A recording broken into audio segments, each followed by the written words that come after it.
नमस्कार, आप देख रहे हैं चर्चा में। आपके साथ मैं हूं दीप्ति शाही सिंह। उत्तर प्रदेश में 2027 की सियासी जंग अभी दूर है, लेकिन सियासी बिसात बिछने लगी है। मुस्लिम बहुल इलाकों में एआईएमआईएम प्रमुख अज़दुद्दीन ओवैसी की जो रैलियां हैं वो अब तेज हो रही हैं, और दिलचस्प बात यह है कि इनमें से कई इलाके समाजवादी पार्टी के मजबूत गढ़ माने जाते हैं। ओवैसी दावा कर रहे हैं कि एआईएम के बिना योगी को हराना संभव नहीं है। यानी एक तरफ तो ओवैसी सपा के गढ़ में सेंध लगा रहे हैं और वहीं दूसरी ओर गठबंधन की बात भी कर रहे हैं। अब दूसरी तरफ समाजवादी पार्टी और कांग्रेस भी मुस्लिम मतदाताओं को अपने साथ जोड़ने की जो कोशिश है वो कर रही है।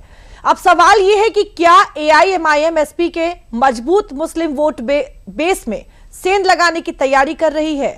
क्या मुस्लिम वोटों का बंटवारा बीजेपी के लिए फायदेमंद हो सकता है? सवाल यह भी है कि क्या ओवैसी का दावा विपक्षी राजनीति में अपनी हिस्सेदारी बढ़ाने की रणनीति है?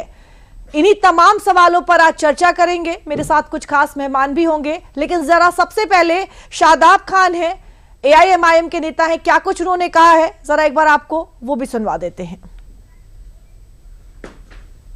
आप 17 में नहीं हरा पाए, आप 22 में नहीं हरा पाए, 27 में भी आप मुख्यमंत्री नहीं कंफ्यूजन मंत्री बनेंगे अगर आप मजलिस इत्तेहादुल मुस्लिमीन को सम्मान नहीं देंगे, भागीदारी नहीं देंगे, अधिकार नहीं देंगे।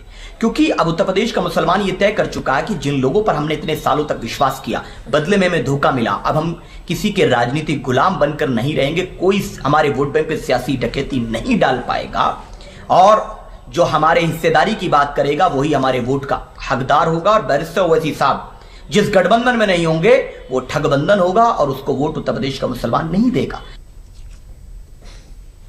तो हमारे साथ कुछ खास मेहमान जुड़ गए, जरा सबसे पहले उनसे मैं आपका परिचय करा दूं।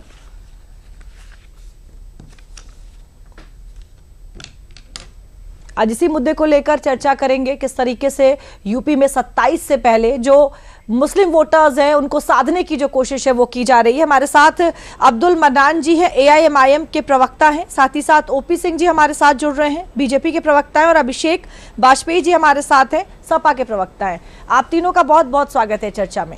सबसे पहला सवाल मेरा अब्दुल मन्नान जी आपसे है। ओवैसी साहब कह रहे हैं कि एआईएमआईएम के बिना योगी आदित्यनाथ को हराना मुमकिन ही नहीं है, तो क्या सीधे तौर पर यह कह रहे हैं क्या कि अब यूपी के जो सत्ता की चाबी है वो एआईएमआईएम के पास ही है, जीत की जो चाबी है? ये बात तो बिल्कुल सही है। अगर वो ये कह रहे हैं तो ये बात तो बिल्कुल सही है, क्योंकि ये नतीजा लोगों ने बिहार में देखा है। बिहार में भी हम कह रहे थे कि भाई हमको साथ ले लो, वरना आप तेजस्वी जी आप नहीं। मुझे अब्दुल जी की आवाज स्पीकर पर दे दें, उससे को थोड़ा धीरे बोलो।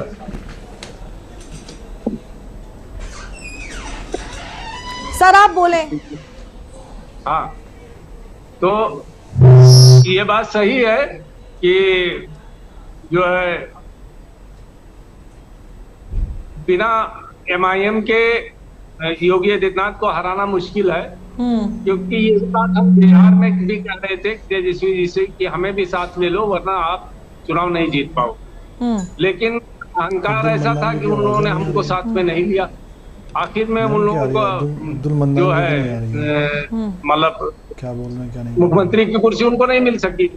यही बात हम इलेक्शन से पहले उत्तर प्रदेश में भी कह रहे हैं कि भाई अगर आपको योगी आदित्यनाथ जी को हराना है तो हमें आप साथ दे दो, और अगर नहीं साथ दे देते हो तो हम जो है एक आजाद पार्टी है, और हमारी पार्टी कोई ये तो है नहीं कि सिर्फ उत्तर प्रदेश में सीमित है।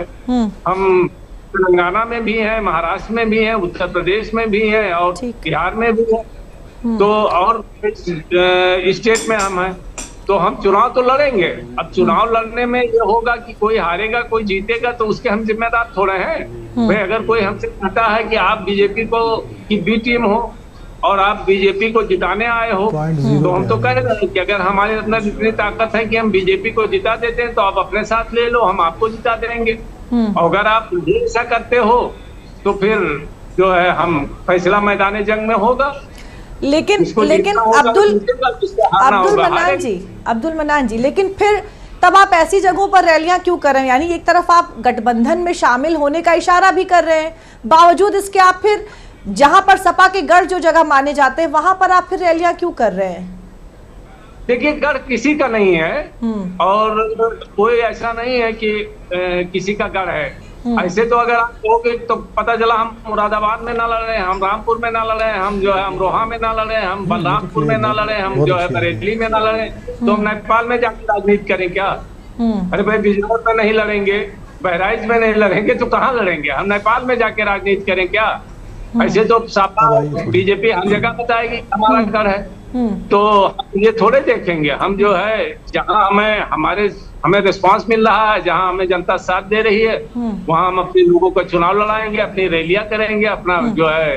लेकिन अब्दुल जी मेरे कहने का मतलब ये है कि फिर ऐसे तो जिन लोगों के साथ आप सहयोगी दल बनना चाहते हैं, आप तो उनको ही कमजोर कर रहे हैं ना वहां पर। बात ये नहीं है, बात ये है कि हम जो है खुद अपना चुनाव लड़ रहे हैं। हम अगर इंडिपेंडेंट लड़ना चाहते हैं तो हम अपना चुनाव लड़ रहे हैं, अपनी तैयारी कर रहे हैं, तो इसमें बेचैनी किस बात की? वो लोग ये कहते हैं कि भाई इनकी कोई हैसियत नहीं है, अगर हमारी कोई हैसियत नहीं तो फिर बेचैनी किस बात की? ठीक है, अगर समाजवादी का आप पूछोगे तो आप कहेंगे कि उनकी हैसियत ही नहीं कुछ है। ठीक है, यही सवाल मैं अभिषेक जी से पूछूंगी जो अभी आपने कहा, क्योंकि मेरा अगला सवाल यही था कि अभिषेक जी, जब आप कहते हैं कोई चुनौती है ही नहीं, AIMIM और बीजेपी की बी पार्टी है, तो फिर इतनी बेचैनी किस लिए होती है आप लोगों को? अभिषेक जी। नहीं, धन्यवाद अदिति जी आपका। और कहीं ना कहीं अगर आप देखेंगी तो हमने कहीं बेचैनी हमें है ही नहीं, ये बेचैनी तो सिर्फ मीडिया की क्रिएट की हुई है। और जब भी आपने बोला कि ओवैसी जी कहते हैं कि हमारे बगैर योगी जी को हराना मुश्किल है, तो हम आपको याद दिला दें कि लोकसभा चुनाव में समाजवादी पार्टी ने इंडिया गठबंधन मतलब कांग्रेस के साथ बाकायदा गठबंधन करने के बाद आगे बढ़ी थी, और उत्तर प्रदेश इकलौता ऐसा प्रदेश था जिसमें से भारतीय जनता पार्टी का विजय रथ रोका गया। इस बात को आप देखिए। और जहां तक ओवैसी जी की बात है, किस आधार पर वो बोलते हैं कि भारतीय जनता पार्टी को वो हराने की बात करते हैं। महाराष्ट्र में एक नहीं कई जगह पे हमने देखा कि ओवैसी जी बाकायदा गलवैये मिल करके आगे काम कर रहे हैं, आगे उन्हीं के साथ चुनाव लड़ रहे थे। तो कौन सी बात कही जाए। और जहां तक बेचैनी की बात है, हाँ, समाजवादी पार्टी का भी बेचैन नहीं होती है। जमीनी कार्यकर्ताओं के माध्यम से वो बड़ी मजबूती से काम कर रही है और एक एक वोटरों पे काम कर रही है। इस बात को वो समझ लें और बी टीम बन करके वो भारतीय जनता पार्टी के लिए काम करे। समाजवादी पार्टी को उनकी जरूरत नहीं है। समाजवादी पार्टी को उसकी जरूरत है जो देश हित में खड़ा हो, जो भारतीय जनता पार्टी को हराने के लिए खड़ा हो, जो जनता जनार्दन के मुद्दों के लिए खड़ा हो, जो जनता के लिए खड़ा हो। हमें उसकी जरूरत नहीं है। आदरणीय अखिलेश यादव जी ने हमेशा से इस बात को कहा कि उस व्यक्ति की कतई जरूरत नहीं जो भारतीय जनता पार्टी की बी टीम बनकर के काम करता हो और भारतीय जनता पार्टी के लिए काम करता हो। ठीक है, हमारे साथ ओपी सिंह जी हैं, बीजेपी के प्रवक्ता है। ओपी सिंह जी, जिस तरीके से मुस्लिम वोट बैंक को लेकर AIMIM और सपा के बीच में जिस तरीके से खींचतान चल रही है, क्या इस लड़ाई का जो फायदा है वो बीजेपी को मिलेगा क्या? अच्छा, आदित्य बोल दिया।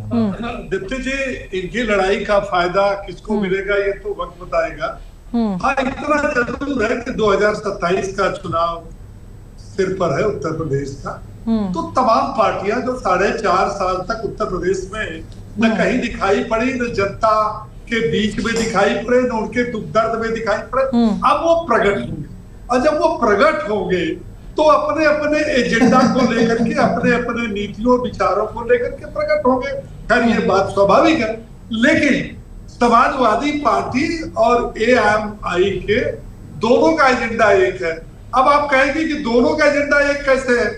दोनों का एजेंडा ये है कि अगर मान लीजिए कि उनका एजेंडा MOI है तो इनका एजेंडा भी जो है वो यम है, और यम के लिए लड़ाई तीनों पार्टियों में है, कांग्रेस में भी है, इनके में भी है, उनके। अच्छा, दोनों का एजेंडा एक, मैंने इसलिए कहा कि दोनों पार्टियों की नींव जातिवाद और तुष्टीकरण की नींव पर है। जातिवाद और तुष्टीकरण।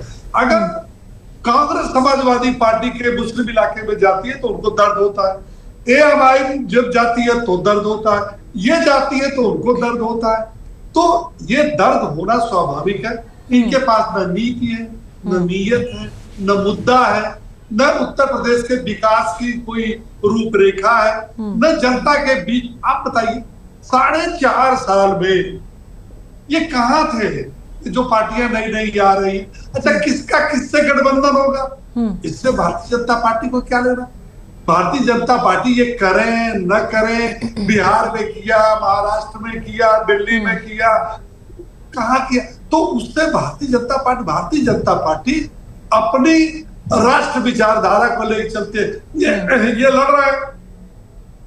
आज भारत देश जो है 15 अगस्त को 80वां जो है स्वतंत्रता दिवस मनाने जा रहा है। पूरा भारतीय जनता पार्टी देश के अंदर तिरंगा यात्रा निकाल रहा है।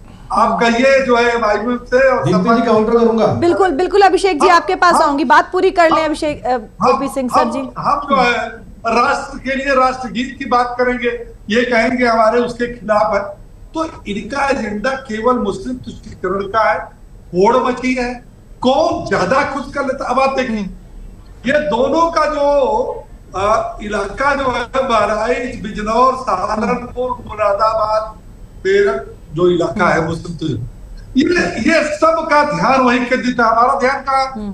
आज योगी जी को देखिए तो उत्तर प्रदेश की विकास योजनाओं को लेकर के प्रदेश के सभी जिलों में, चाहे वो पूरब का हो, चाहे पश्चिम का हो, चाहे उत्तर का हो, चाहे दक्षिण का हो। और एक बात मैं बता दूं, ये हमें चाहे जाए, हमारा 17 में जो हमारा चुनाव का मुद्दा था वही 22 में, और वही सब भी होगा। क्या था मुद्दा? उत्तर प्रदेश का सर्वांगीण विकास, उत्तर प्रदेश की कानून व्यवस्था, उत्तर प्रदेश की सुशासन, उत्तर प्रदेश की जनता को तमाम योजनाओं के माध्यम से उनके जीवन को सुखमय बनाना। ये याद करें, जब हम कहते हैं कि 2 बार उत्तर प्रदेश में हमारी सरकार थी, तो अभिषेक वाजपेयी भाई भी कह सकते हैं कि हमारी 4 बार रही, तो ये भी अपनी उपलब्धि बता सकते हैं। ये अपनी उपलब्धि में बता सकते हैं कि हमने सैफई का विकास किया, हमने 300 करोड़ प्रतिवर्ष सैफई महोत्सव पे खर्च किया, हमने 300 करोड़ रुपया कब्रिस्तान की दीवार पर बनाया, हमने जो है मुख्तार भाई, अतीक भाई, सारे भाइयों को दे रहा हूं जवाब सुन लीजिएगा हमारा पूरी। अब दर्द पहुंच गया, सीधा दर्द पहुंचा अभिषेक वाजपेयी। ये जब चलिए अभिषेक जी बड़ी देर से हाथ उठा रहे, ओपी सिंह जी जरा उनका भी जवाब सुन लेते हैं। लेकिन 80-20 की बात आप लोग भी करते हैं, अभी उस पर भी लूंगी सवाल में। दीप्ति जी परेशानी मैं समझ सकता हूँ, ओपी सिंह जी की परेशानी हम समझ सकते हैं कि आखिर बोले क्या, सूप बोले चलनी क्या बोले, जिसमें 72 छेद। अब इनका एजेंडा तो सिर्फ यही था कि राम राम जपना और पराया माल अपना। चंदा चोरी का जाहिर सी बात है कि आरएसएस के पास पूरा पैसा गया है तो इनकी जबान नहीं खुलेगी। अब अभिषेक जी अब इसी मुद्दे पे रहते हैं, कहा चंदा चोरी और राम मंदिर पे चले गए। सर्टिफिकेट बांटते, सुन लीजिए देशभक्ति का सर्टिफिकेट बांटते हैं तो इनसे पूछ लीजिए कि अभी आज भी सदन में बाकायदा हमारी आदरणीय नेता जो हमारी हैं डिंपल यादव जी, उन्होंने इस बात को पूछा कि आरएसएस ने अभी तक का एनजीओ बताती है अपने आप को, रजिस्ट्रेशन क्यों नहीं है, अगर रजिस्ट्रेशन है तो कहां है और उसके सोर्स ऑफ इनकम कहां है, इसके बारे में भी उनको बताना चाहिए। और अभी विकास की बात कर रहे थे ओपी सिंह जी, तो मुझे लगता है इनको इस बात को ध्यान दे लेना चाहिए, पिछले 10 सालों से सिर्फ आदरणीय अखिलेश यादव जी द्वारा किए गए कामों का ही फीता काट रहे हैं ये, इनके पास और कुछ भी नहीं है। मेट्रो को आगे बढ़ाने तक की नौबत तो ये कर नहीं पाए। हम सब ने देखा कि कैसे जो कानपुर से लेकर के लखनऊ तक का जो इन्होंने रोड बनाई थी, कैसे पहली बारिश में कहां धंस गया और मजबूरी बस उस एजेंसी को ब्लैकलिस्टेड करना पड़ा कि जो कई सारे स्टेटों में ब्लैकलिस्टेड थी, और जनता का पैसा बर्बाद करने के बाद इन्होंने उसको टोल फ्री कर दिया। चलिए मुद्दे पे आइए, मुद्दे पे आइए। एक नहीं कई सारी जगह पे मैं मुद्दे पे ही चल रहा हूं। जब एजेंडे की बात करते हैं, अभी इन्होंने इस एजेंडे में कहा कि समाजवादी पार्टी और दुनिया भर की सारी चीजें बताने लगे। समाजवादी पार्टी एक ऐसी पार्टी है जो आपको चुनौती के साथ डट करके मुकाबला करती है और आपको मुंहतोड़ जवाब देती है। आपके पास कई जनता के मुद्दों पर प्रखर होकर के आप बगले झांकते नजर आते हैं। आप लोग बचते हैं जनता के मुद्दों पर जवाब देने से। ये आपको ओपी सिंह जी, आप बड़े भाई हैं, इसलिए मैं सम्मान करता हूं आपका। इसीलिए वापस से अभी आपके पास समय है कि भारतीय जनता पार्टी को आप छोड़ करके बाहर का रास्ता देखिए, और आपको चाहिए तो हम अपने यहाँ बात कर लेंगे आपके लिए। कहीं ना कहीं अब आपके पास जगह बची नहीं है, क्योंकि जनता ने भारतीय जनता पार्टी और उनके लोगों को बुरी तरीके से बेइज्जत करना और अपने गांवों में एंट्री करना तक बैन कर दिया है। चलिए ओपी सिंह जी, आप हाथ उठा रहे हैं, जवाब दे लीजिए, फिर मैं अब्दुल जी से लूंगी सवाल। देखिए, अभिषेक वाजपेयी जी हमारे भाई हैं, कि पहले आरएलडी में थे, अब इसके बाद समाजवादी पार्टी की तरफदारी बनती आ रहे हैं। मैं तो चाहूंगा कि वो दिन दूर नहीं जब अभिषेक भाई हमारे राष्ट्रवाद के साथ मुद्दे में हमारे साथ। अच्छा अभिषेक भाई ये बताइए, हम लोग जब आपका राष्ट्रवाद का तो एजेंडा ही नहीं है, आपका राष्ट्रवाद का एजेंडा ही नहीं है। अभिषेक जी बोल लेने दीजिए, बोल लेने दीजिए। दूसरी टीम जो आरएसएस है उसने भारतीय जनता पार्टी और आरएसएस ने मिल करके कब मान्यता दी? अभिषेक जी आपको अच्छे से पता है, बोल लेने दीजिए ना, एक एक करके झुकाते हैं, एक एक करके बोलिए ना, एक एक करके। चलिए ओपी सिंह जी अपनी बात पूरी कर लें। यही मर्यादा की बात होती है।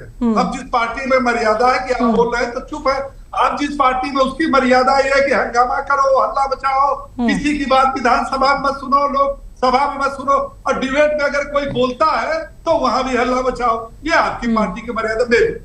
हम जहां उत्तर प्रदेश की विकास की बात करते हैं, आप वहां अखिलेश भाईजान की जो है चालीसा पढ़ना शुरू कर देते। हम सोचे कि जब हम उत्तर प्रदेश की विकास के तमाम योजनाएं बताएंगे तो अभिषेक वाजपेयी भी बताएंगे। अच्छा हमने आपकी उपलब्धियां खुद बता दिया कि आपकी सरकार की क्या क्या। अच्छा आप जो है आजकल आप लोग की बड़ी बल्ले बल्ले है, क्योंकि जिस भगवान राम का नाम नहीं लेते थे अब लेने लगे हैं, जिस भगवान राम को गाली दिलवाते थे अब भगवान राम आपके मन में भी आ गए। आपने एक पैसा चंदा दिया नहीं, आम जनता ने दिया।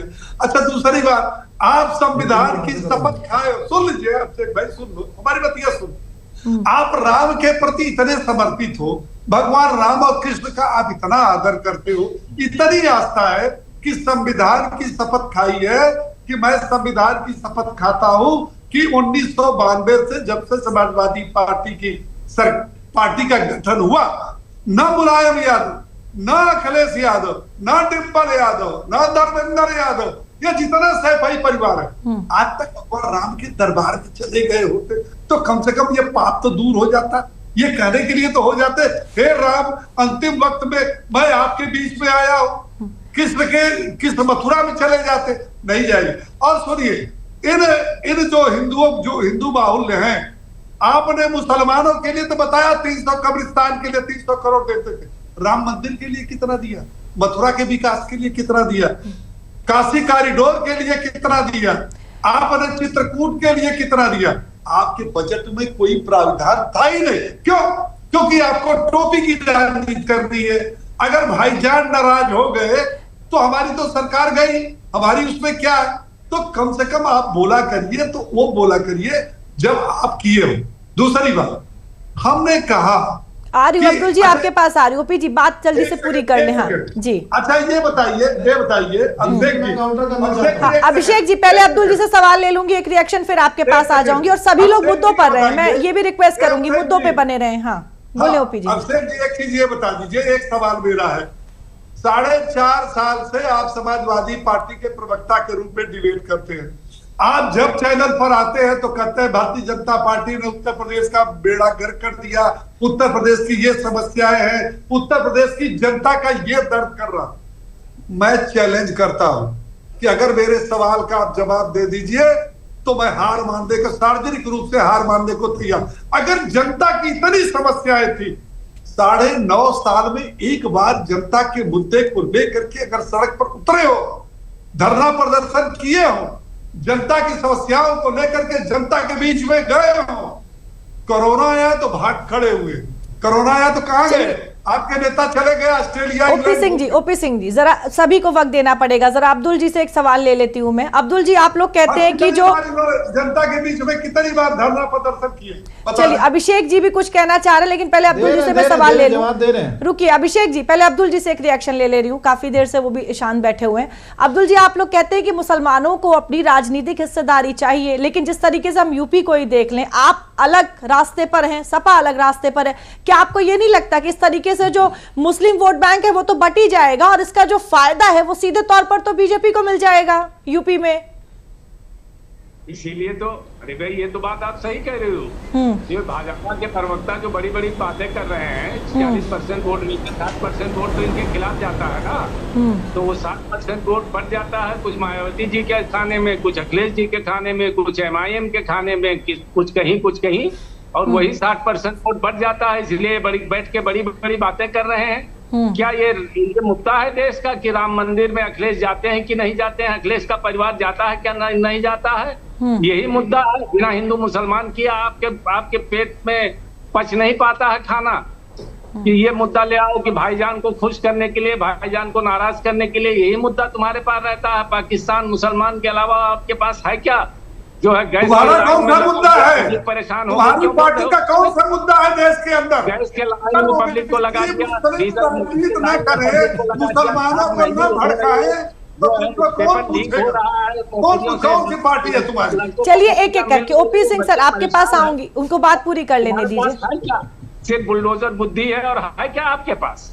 इसी बुलडोजर बुद्धि से आप जो है प्रदेश को चलाना चाहते हो, और इसी बात। चलिए अब्दुल जी, आपने मेरे सवाल का जवाब नहीं दिया, जवाब दे दीजिए ना कि क्या आपको नहीं लगता जिस तरीके से आपकी और सपा के बीच की जो चीजें दिखाई दे रही हैं, फायदा तो फिर बीजेपी को ही मिलेगा? यानी जो मकसद आप जिस मकसद की बात कर रहे हैं वो मकसद तो पूरा हो नहीं पाएगा ना, क्योंकि सारा फायदा तो फिर बीजेपी को हो जाएगा।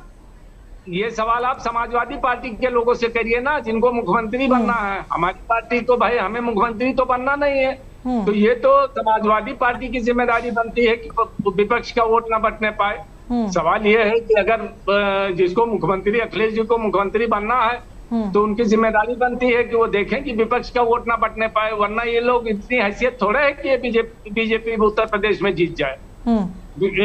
ऐसा नहीं है, विपक्ष का वोट बढ़ जाता है। 60% जनता आपके खिलाफ है और 60% आम जनता आपको देखना नहीं चाहती है, और आज का नौजवान तो बिल्कुल नहीं देखना चाहता है। जितना जो है ये अभी जो है गालियां मोदी जी को पड़ी हैं, अभी आप लोगों को चैन नहीं मिला। अभी आप जो आपके नेताओं को गालियां मिल रही हैं, नौजवान दे रहे हैं, उन नौजवानों को कोई हिंदू मुसलमान से मतलब नहीं है। जो जेन ज़ी आया है ना, वो आपके सत्ता को पलट देगा और आप जो है देखते रह जाओगे। चलिए अभिषेक जी आप कुछ कहना चाह रहे थे, उस समय आप अपनी बात रख ले, लेकिन देखिए जिस तरीके से मैं फिर वही सवाल जो अभी मैंने अब्दुल जी से कहा कि वोट बैंक तो फिर बढ़ जाएगा, और आप कहते हैं कि आपको कोई खतरा नहीं है, बेचैनी दिखाई देती है। और जब बीते चुनावों की हम बात करते हैं, 2022 की बात कर ले, भले ही AIMIM खुद के लिए वोट नहीं ला पाई, लेकिन आपके बहुत सारा जो वोट बैंक था वो घट गया सिर्फ AIMIM की वजह से। 2022 की अगर हम बात करें तो यही बात दीप्ति जी बहुत बहुत धन्यवाद कि आपने मेरी बात को प्रामाणिकता के तौर पर माना।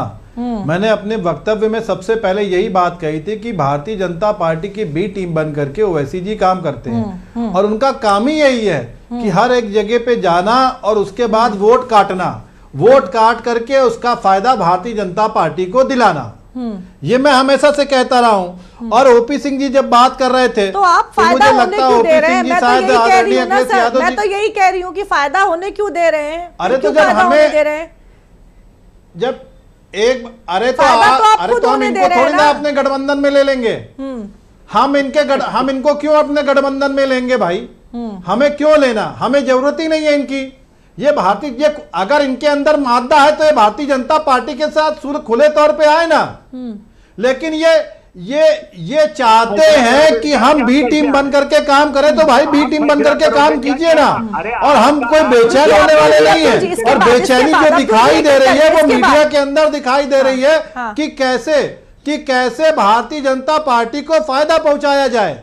ये उस चीज का एजेंडा सेट किया जा रहा है, क्योंकि 2027 में लोगों ने मान लिया है, युवाओं ने मान लिया है कि भारतीय जनता पार्टी को वोट नहीं करना है, क्योंकि जनता के मुद्दों पर भारतीय जनता पार्टी भागती हुई नजर आती है।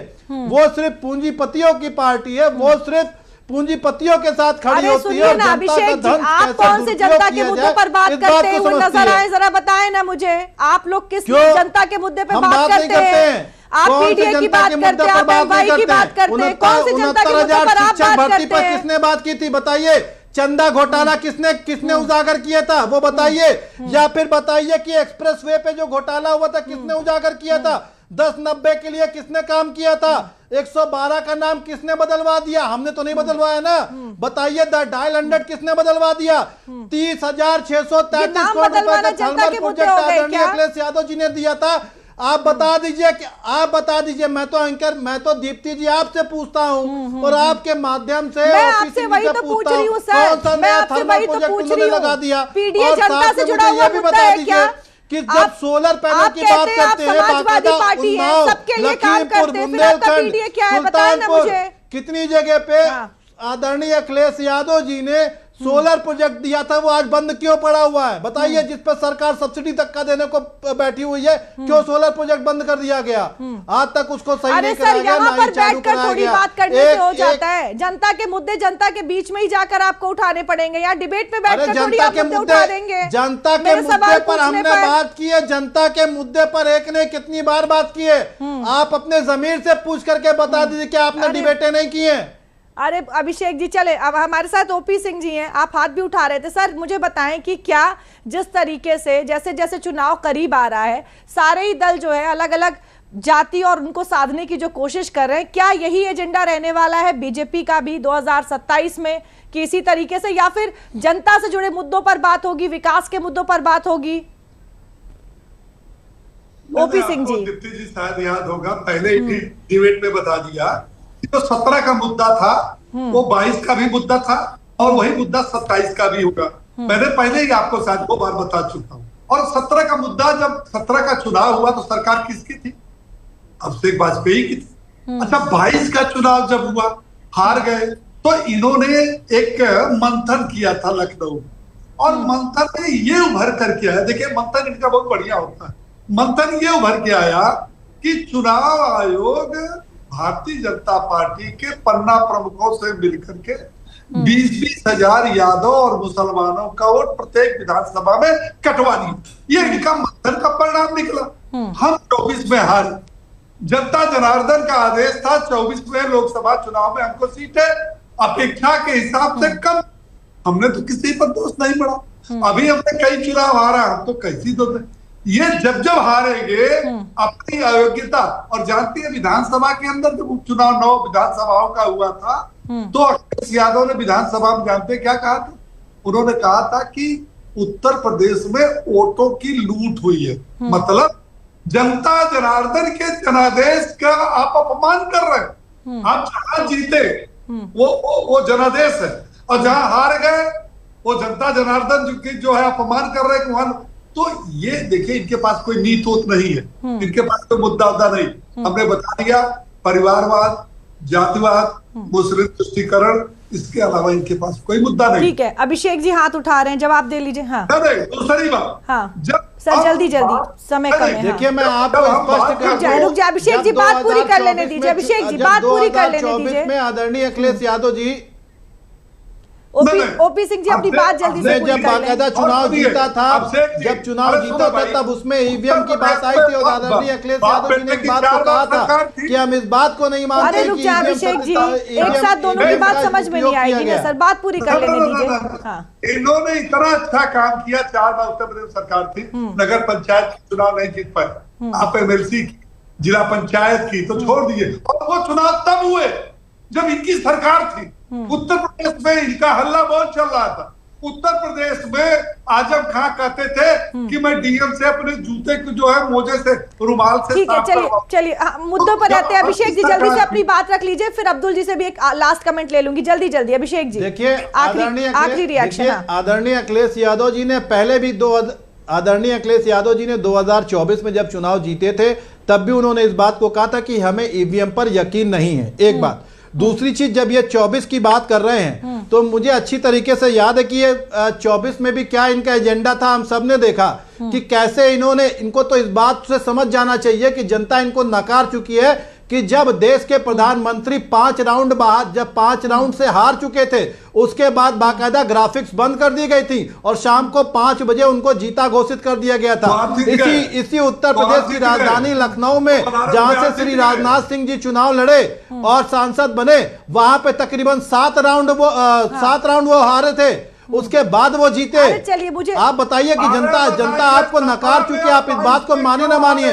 और एक बात और अंतिम में आपको बता दूं क्योंकि समय कम है, 5 सेकंड। हाँ, आप महाराष्ट्र ले लीजिए, बिहार ले लीजिए, पश्चिम बंगाल ले लीजिए, कहीं पे भी आपने हर एक जगह पे पैसे बांटे आपने। क्या चुनाव आयोग ने अपना काम ईमानदारी से किया? क्या आपसे जवाब मांगा कि पैसे क्यों बांटे गए थे? लेकिन यही विपक्ष होता तो आज सारे काम अभिषेक जी चुनाव आयोग सारी खबर ले रहा होता। अभिषेक जी शांत हो जाए ना। अब्दुल मन्नान जी जल्दी से जवाब दीजिएगा कि क्या सिर्फ 2027 में मुस्लिम बाहुल सीटों पर ही चुनाव लड़ेंगे या फिर एक पूरा जो आपका संगठन है यूपी में वो खड़ा होगा 27 से पहले? जल्दी से जवाब दे दें क्योंकि अभी तक बस मुस्लिम बाहुल क्षेत्रों में ही रैलियां हुई हैं। नहीं, ऐसी कोई बात नहीं है। सिर्फ मुस्लिम बाहुल क्षेत्रों में नहीं, हम 200 सीटों पर लड़ेंगे उत्तर प्रदेश में अगर हमारा गठबंधन नहीं हो पाता। अगर किसी पार्टी से गठबंधन होता है तो फिर अलग बात। चलिए ठीक है, लेकिन ये 200 सीटों पर हम चुनाव लड़ेंगे, उसमें ये नहीं देखना है कि हिंदू बाहुल है या मुस्लिम बाहुल है। चलिए ठीक है अब्दुल मन्नान जी, समय समाप्त हो गया। ओपी सिंह जी, अभिषेक वाजपेयी जी बता दिया कि 200 सीटों पर लड़ेंगे भारतीय जनता पार्टी। अभिषेक जी समय समाप्त हो गया है। अब्दुल मन्नान जी, आप तीनों का बहुत बहुत धन्यवाद चर्चा में हमारे साथ जुड़ने के लिए।